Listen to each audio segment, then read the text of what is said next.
The water, Definitely a sad sight. the water was I mean, it just damaged the facility heavily, and you know, just the process. Most of the stained glass windows were busted out because of the heat and the pressure, or we had to get in through the windows, so they had to bust out some of the, you know, the doors were damaged pretty bad.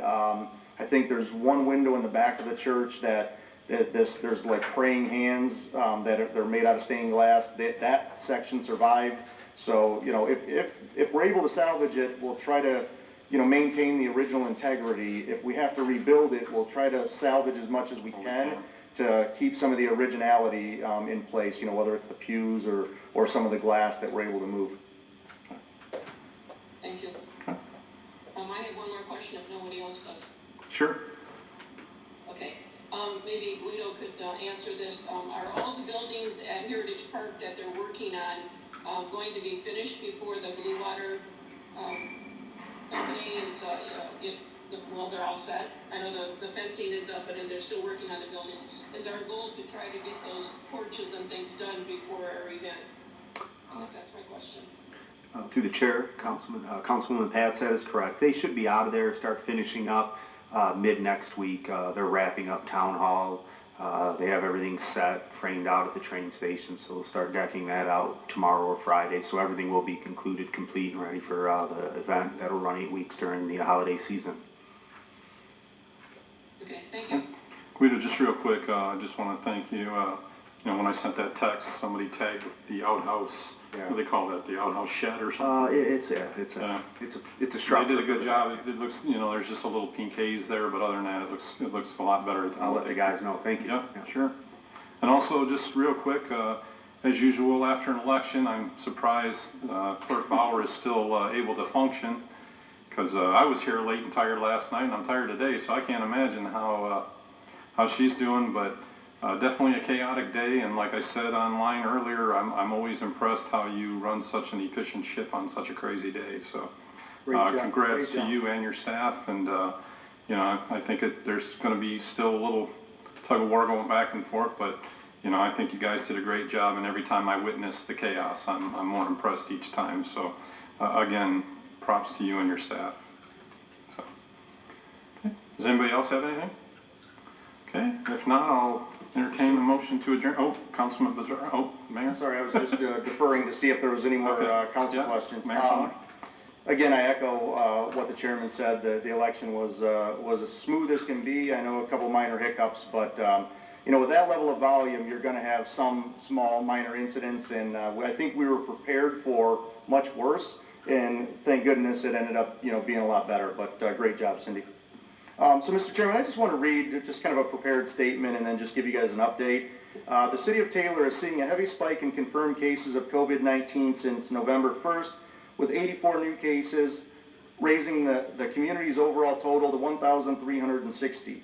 Due to this spike, the city urges residents to take great caution, wear face masks, sanitize, and remain home when ill, according to the guidelines recommended by the Centers for Disease Control. The November 4th totals published by the county showed Taylor was one of 14 communities in the out-county area reported double-digit increases in confirmed cases. 3, Canton, Dearborn, and Livonia reported 30 or more new cases. Overall, the out-county area reported 375 new cases of COVID-19, including 4 deaths. We are seeing a quick progression of COVID cases, not just in the city of Taylor, but all of Wayne County.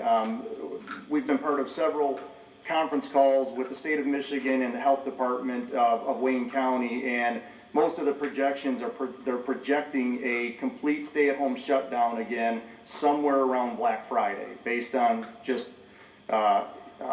educated calculations and you know, where the models are taking them. They anticipate that it will be similar to before, they being the county and the state. With that being said, the city of Taylor is going to go back to a appointment-only schedule beginning Monday. This Monday, correct. Okay. We are not telling residents they can't come. We're just asking that whatever department they're coming to visit, please call, coordinate, and schedule the appointment. We're just really trying to reduce foot traffic if you know, unless it's absolutely necessary.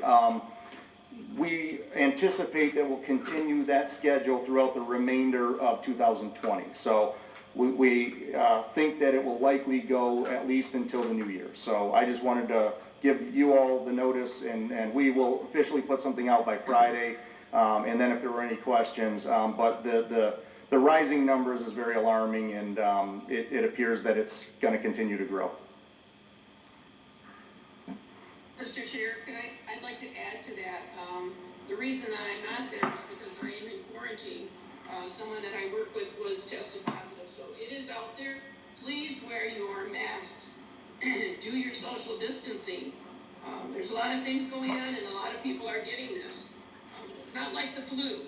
You know, I know we've had the flu around for a long time, but this is not the flu. Please do your part. That's what I'm doing right now. Thank you. Mr. Chairman, we also are going to work with the Chamber of Commerce to really push a Shop Local campaign over the holidays. I think it's really important that we support local businesses, not only in the city of Taylor, but all of downriver.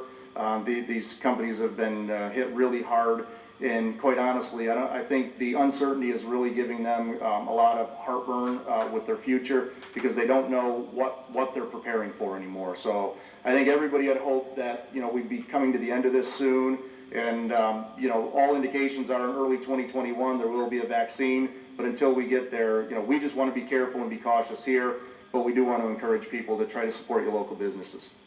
I agree, especially if another shutdown is possible looming. Anybody else? Clerk Bauer?